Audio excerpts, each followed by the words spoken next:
जिस मामले में कभी एफआईआर दर्ज हुई थी, जिस मामले में समय रैना समेत 5 कॉमेडियन को सुप्रीम कोर्ट के सामने सफाई देनी पड़ी थी, उसी मामले में अब अदालत ने केस रद्द कर दिया है। इतना ही नहीं, सुप्रीम कोर्ट ने इन कॉमेडियंस के उस काम की तारीफ भी की है जो उन्होंने बाद में दिव्यांग लोगों के लिए किया। यानी कहानी सिर्फ केस खत्म होने की नहीं है, बल्कि उस पूरे सफर की है, जहां विवादित कॉमेडी से शुरू हुआ मामला कोर्ट की निगरानी में दिव्यांगों के लिए जागरूकता और फंड जुटाने तक पहुंच गया। सुप्रीम कोर्ट ने शुक्रवार को समय रैना, विपुल गोयल, बलराज, परमजीत सिंह घई, सोनाली ठक्कर और निशांत जगदीश तंवर के खिलाफ दर्ज केस रद्द कर दिए। मामला इंडियाज गॉट टैलेंट के एक एपिसोड से जुड़ा था। आरोप था कि शो में दिव्यांग लोगों और स्पाइनल मस्कुलर एट्रोफी यानी एसएमए जैसी गंभीर बीमारी को लेकर आपत्तिजनक टिप्पणियां की गई थी। इसके बाद विवाद खड़ा हुआ और इन लोगों के खिलाफ केस दर्ज किए गए। क्योर एसएमए इंडियाज फाउंडेशन ने भी सुप्रीम कोर्ट का रुख किया था। याचिका में कहा गया था कि इस तरह की टिप्पणियां दिव्यांग लोगों की गरिमा को ठेस पहुंचाती है और ऑनलाइन कंटेंट को लेकर बेहतर नियम होने चाहिए। मामला जब सुप्रीम कोर्ट पहुंचा तो अदालत ने सिर्फ कानूनी कार्रवाई के नजरिए से इसे नहीं देखा। नवंबर 2025 में कोर्ट ने समय रैना और बाकी 4 कॉमेडियंस को दिव्यांग लोगों के लिए काम करने और एसएमए से पीड़ित लोगों के इलाज के लिए फंड जुटाने को निर्देश दिया। उन्हें महीने में कम से कम 2 कार्यक्रम करने के लिए कहा गया। इन कार्यक्रमों में दिव्यांग लोगों को शामिल करने और उनकी उपलब्धियां को सामने लाने का भी निर्देश दिया गया। इसके बाद कोर्ट को बताया गया कि इन कॉमेडियंस ने कई कार्यक्रम आयोजित किए। दिव्यांग लोगों को इन कार्यक्रमों का हिस्सा बनाया गया। एसएमए जैसी बीमारी को लेकर जागरूकता फैलाने की कोशिश की गई और इलाज के लिए फंड जुटाने का काम भी हुआ।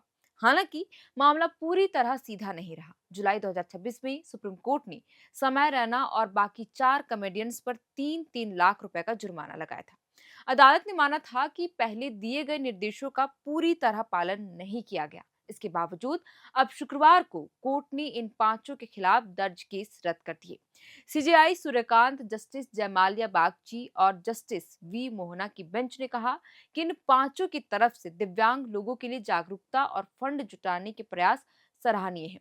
अदालत ने यह भी कहा कि अगर इन प्रतिभाशाली युवाओं ने अपनी ऊर्जा सकारात्मक दिशा में लगाई है तो इसके पीछे नतीजे सामने आएंगे। अब यहाँ एक और महत्वपूर्ण बात है, सुप्रीम कोर्ट ने केस रद्द जरूर कर दिए हैं, लेकिन ऑनलाइन कॉमेडी और एंटरटेनमेंट कंटेंट को लेकर बड़ा सवाल अभी खुला हुआ है। अदालत इस बात पर विचार करेगी कि ऑनलाइन और मनोरंजन से जुड़े कंटेंट दिव्यांग लोगों के सम्मान और गरिमा को बनाए रखने के लिए किस तरह के नियम और दिशा निर्देश बनाए जा सकते हैं। यानी इस मामले में राहत समय रैना और बाकी 4 कॉमेडियंस को मिल गई है, लेकिन इस पूरे विवाद से जुड़ी बड़ी बहस अभी जारी है। सवाल यह है कि कॉमेडी में मजाक की सीमा कहां तक हो सकती है और किसी समुदाय की गरिमा को ठेस पहुंचाने के बाद कानून किस तरह दखल दे। इस मामले ने समय रैना के करियर पर भी बड़ा असर डाला है। विवाद के बाद वह लंबे समय तक चर्चा में रहे और फिर 17 अप्रैल 2026 को स्टील अलाइव नाम के स्टैंड अप शो में वापसी की। इस शो में उन्होंने विवाद और अपने खिलाफ दर्ज केस पर बात की। शो के दौरान वह भावुक भी हुए। उनके यूट्यूब चैनल पर इस वीडियो को 71 मिलियन से भी अधिक व्यूज मिल चुके हैं।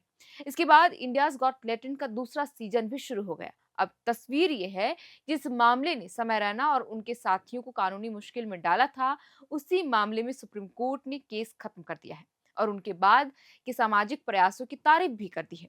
लेकिन कोर्ट की नजर सिर्फ इन 5 लोगों पर नहीं है। अदालत अब उस बड़े सवाल पर भी विचार करेगी कि इंटरनेट के दौर में कॉमेडी और एंटरटेनमेंट कंटेंट बनाते समय दिव्यांग लोगों की गरिमा और सम्मान को कैसे सुरक्षित रखा जाए। यही वजह है कि शुक्रवार को फैसला सिर्फ समय रैना के लिए राहत नहीं, बल्कि ऑनलाइन कंटेंट की जिम्मेदारी और उसकी सीमाओं पर आगे होने वाली बहस की भी शुरुआत है। तो फिलहाल के लिए इस वीडियो में इतना ही। इस खबर को लिखा था हमारे साथी रोहित ने और मेरा नाम है श्रेया। कैमरे के पीछे मौजूद है अभिषेक। बहुत बहुत शुक्रिया। FRP pressure vessels are made using fiber reinforced plastic, a powerful combination of high strength glass fibers and corrosion resistant resin. At Duraplast, we manufacture these vessels using advanced filament winding technology. Layer by layer, resin coated glass fibers are precisely wound over a rotating mold, creating a structure that is lightweight, high strength, and built to handle pressure. The result? Superior corrosion resistance, longer lifespan, lower maintenance costs for industries that demand performance without compromise. For customized FRP pressure vessel solutions,